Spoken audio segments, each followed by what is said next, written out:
What I want to do is help you look at how you can multiply awesome relationships. And this is really just about having more time for your best relationships and attracting more like them. And in the similar way that we talked about assets and liabilities and time wasters, I'm going to suggest that what we're looking to do is have more time around the people, talking with the people, hanging out with the people, or the communities that we enjoy. And probably one of the coolest things that I've seen, and I would not have believed this a year ago if you had told me this, when you look at or listen to what Chris was just talking about of, so much of his quality filters for how he looks at his personal relationships are very similar for the business, even though they're not exactly the same. But a very similar sense of looking for people who are loyal, being loyal, that sort of stuff. I had a bias even that I couldn't meet this many awesome people in a work setting because I'd come from more of a corporate background. And it's not that the people there were not awesome. I met a lot of awesome people in the corporate background, but the background wasn't really, it was like, okay, hey, kind of keep quiet, put your head down and do your work. So it didn't really facilitate that. And yet, this work, hosting events like this, connecting with people, connecting in the community that we have, doing podcasts, you start connecting with people that are really doing awesome things. And so many of the people I've met on here that are in this community right now that are here to learn. And, it's funny, it just never ceases to amaze me how many people are in here that are brilliant and are doing well. Some of them are doing financially and exposure wise far bigger than I am that are in here learning. And my guess is that's a lot of the reason why they're doing so well as they're doing.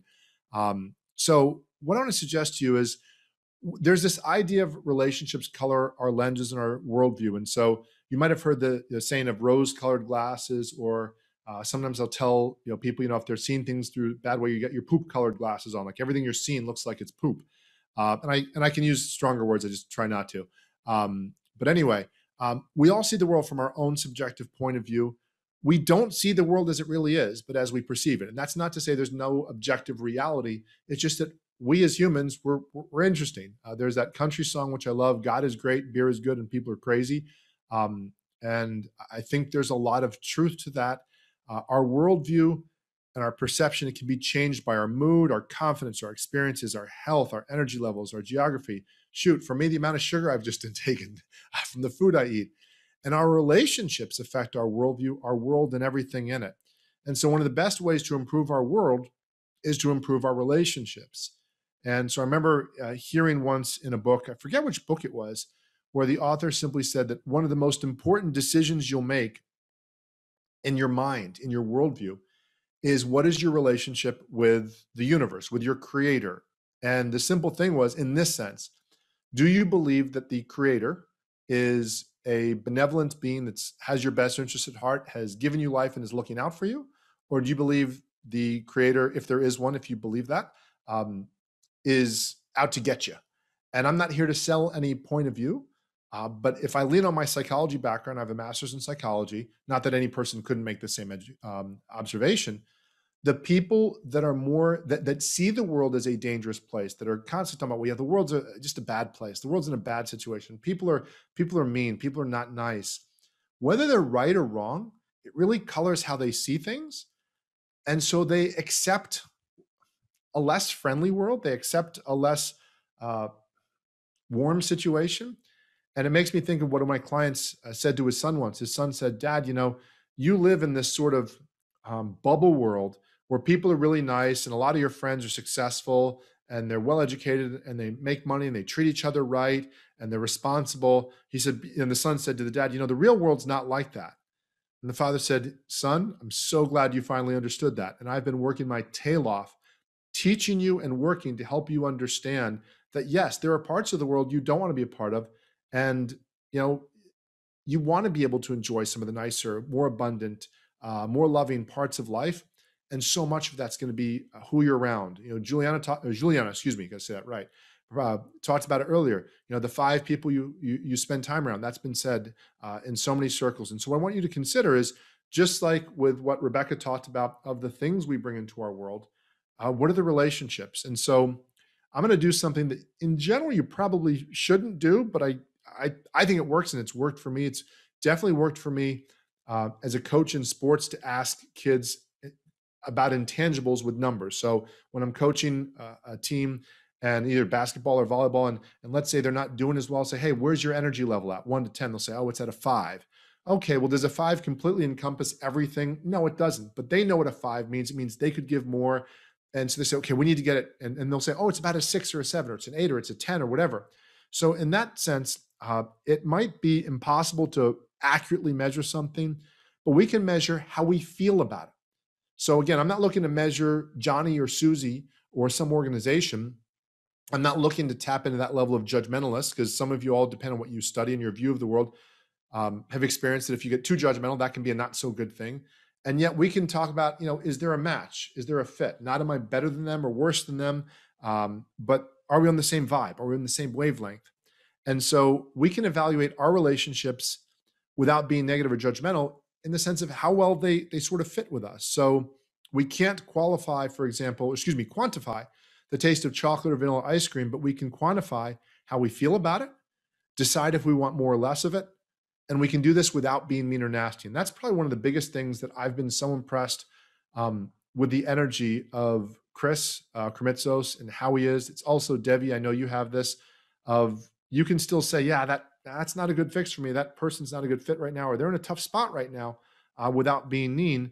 And we can still choose what is for us and what's not. And so what I'm going to suggest to you is there are types of relationships that are either awesome or mediocre or bad. And of course, you could have 20 categories of these if you want, categories of these. But think about for a second now, and invite you to pause. And again, you can be following this along in the workbook, but for a moment, just think for a second. How do you feel like in an awesome relationship? When people are supporting you, when people are nurturing you, when people are looking out for you, how does that feel? And how is that different from when you're in a mediocre relationship where, and this could be business, professional, romantic, friendship, kids, parents, friends, whatever it might be. Mediocre relationship. Yeah, they're not mean to me.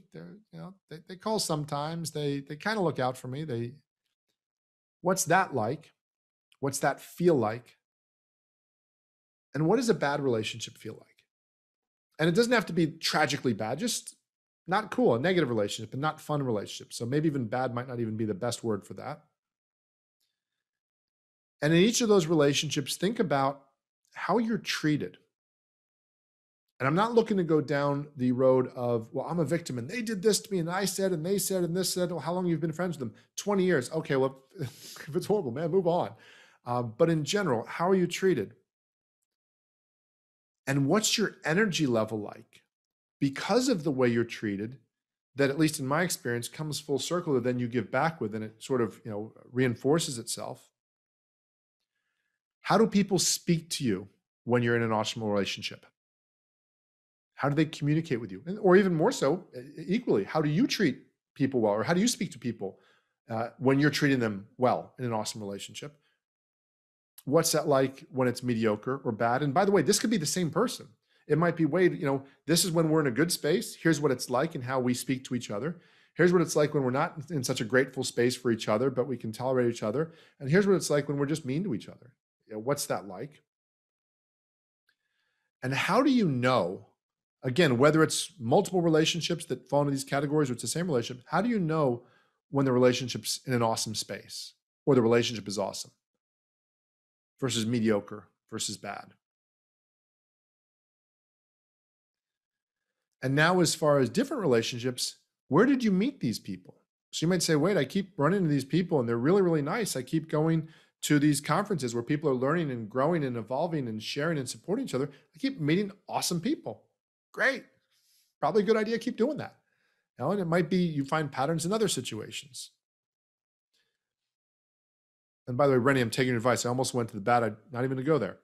Although that's something it's nice to look at, just to be aware of. And how does your life flow?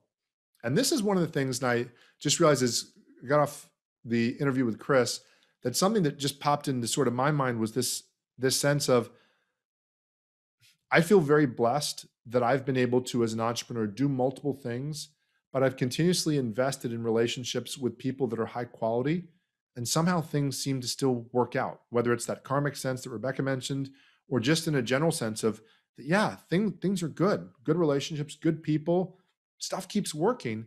Um, and think about that of, so now you have in sense, and now we're really going to focus on those best relationships. Think about how are your areas of your life that we talked about: spirituality, family, romance, friends, health, fun, finance, career, growth, giving. How are those impacted by awesome relationships versus mediocre relationships or bad relationships? And that could be business relationships. It could be personal relationships. The great business relationship might help you make a lot of money.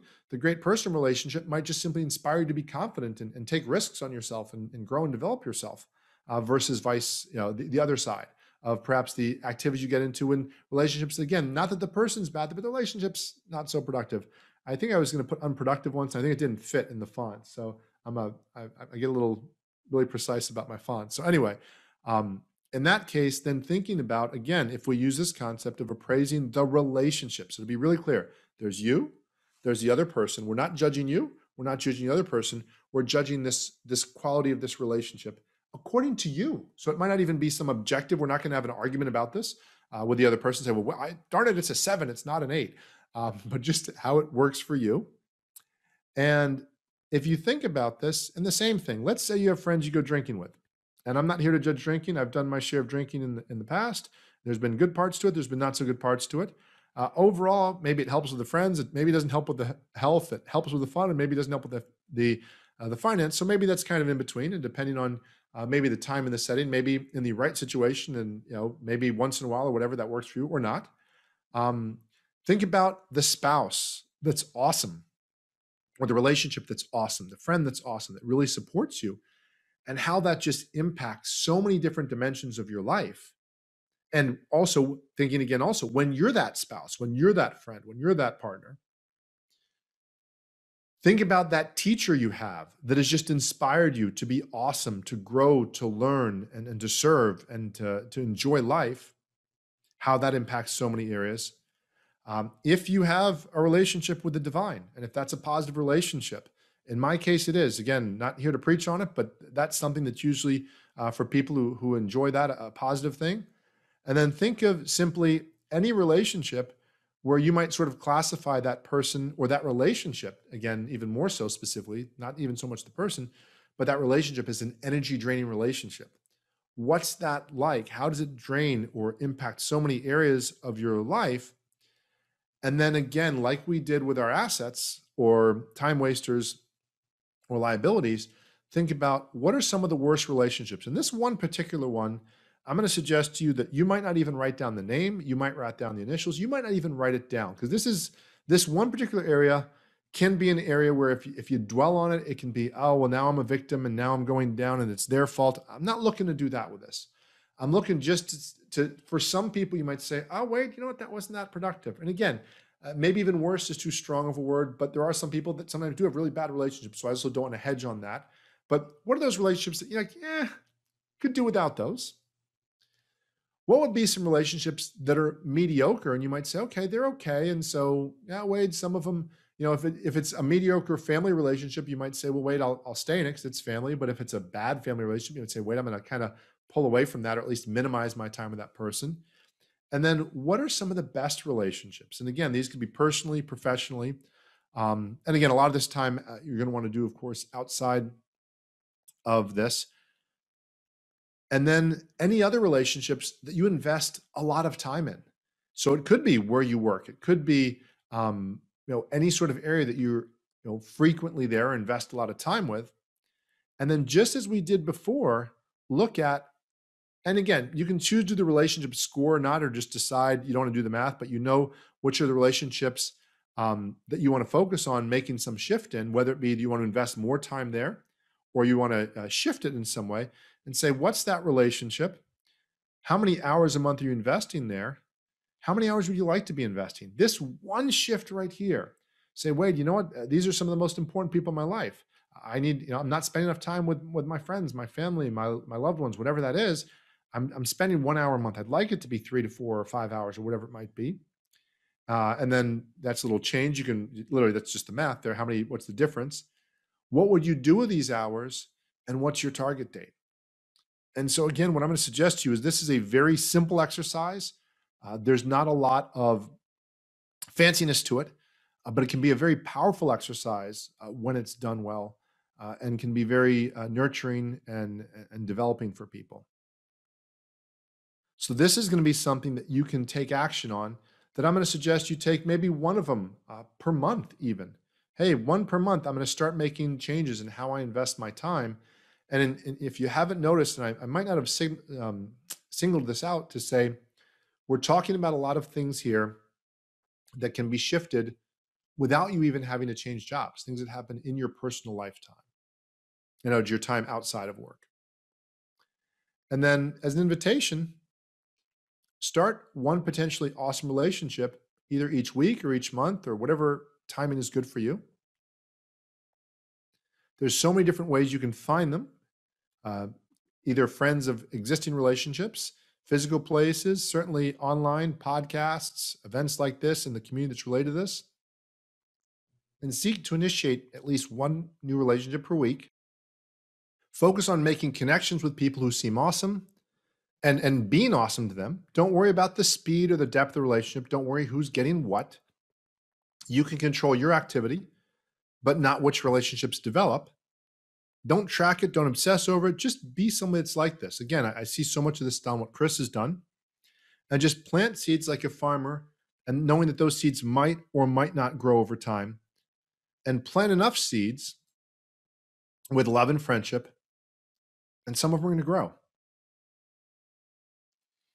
And so I'm going to suggest to you, as I did in the other one, as you start doing this and you take action on this, then you're going to start looking at milestones to say, okay, over time, Wade, again, I can focus on all of these areas, the relationships I already have, the time I already have, the money I already have, the things I already have, without changing jobs. And I can start looking at these different ways to say, well, my relationship with God or spiritual practice, time for family gatherings, social gatherings, romantic gathering, time to be fully present for family meals, for family members. This is a huge one, number 7, forgiveness practice to maintain health and to heal. Just letting things go. There's different prayers. There's a thing that I've used that I learned from Deepak Chopra years ago, of just thinking of things that are upsetting you and just releasing them, letting them go. And going back to number 4 here, if you don't have a romantic relationship, and it might be just spending time with yourself and giving yourself a nice dinner, taking yourself to a nice restaurant, that sort of stuff. And that sounds kind of corny or cheesy, but treating yourself the way that you want to be treated. Contacting important long distance relationships. That's become so much easier now that people are more connected. Getting ideally, and again, these are mastery, these are goals that would be more of the level of mastery, 0 time in organizations and companies you do not respect or believe in. And then ideally less than 1 hour per week with people or groups you don't wish to see.